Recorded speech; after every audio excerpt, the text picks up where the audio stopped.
superproduction France-africaine à Tananarive. À partir de 1997, à Madagascar, il y eut Didier Ratsiraka. Il était très ami avec Jacques Chirac, donc moins avec le peuple malgache fatalement.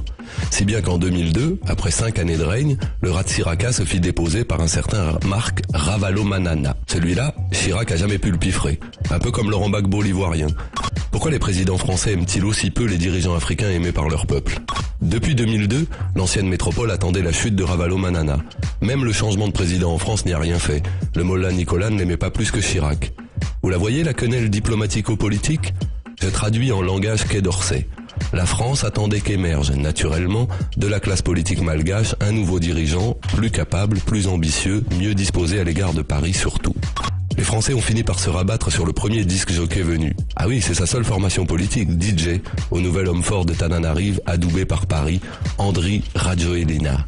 En 2006, à Libreville, au Gabon, l'ambassade de France refusait d'accueillir l'opposant, pourtant victime d'une tentative d'assassinat, Pierre Mamboundou. Résultat, pas de putsch contre le mollah Omar Bongo. En 2009, l'ambassade de France, cette fois-ci, accepte de recueillir Andry Rajoelina à Madagascar. Résultat, quelques semaines après, coup d'État réussi. Vous le saviez, vous, que les ambassades françaises avaient un tel pouvoir galvanisant? En plus de sa formation de DJ et de sa tête pouponne, vous savez de qui Andry Rajoelina est le grand ami? De l'ancien président Didier Ratsiraka, le grand ami de Jacques Chirac, et donc de son rejeton Sarko, et donc de la France. On comprend mieux comme ça, non? Le rôle de la France dans le putsch malgache semble si évident que même un média mainstream, peu au fait des problématiques africaines, comme Le Point, a fini par aller interviewer un spécialiste, Philippe Hugon, directeur de recherche à l'Institut de Relations Internationales et Stratégiques, l'IRIS, dans son édition du 16 mars dernier. Pourquoi? Pour nous rassurer? Hugon dit, ouvrez les guillemets, « Je ne suis pas certain que Paris soutienne directement Rajoelina, mais c'est évident que la France n'est pas indifférente à sa cause.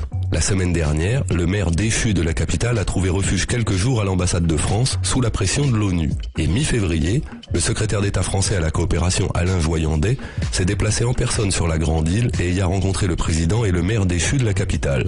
Sans compter que Rajoelina a des liens avec le clan Ratsiraka.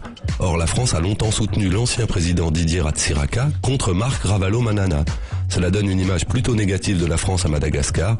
Néanmoins, je ne pense pas pour autant qu'il y ait de sentiments anti-français sur l'île. Fin de citation. Qu'en termes élégants et choisis, ces choses-là sont dites. Pensée du jour. La rue malgache, selon les médias gaulois, appellerait son nouveau président TGV, manière de signifier la rapidité de son accession.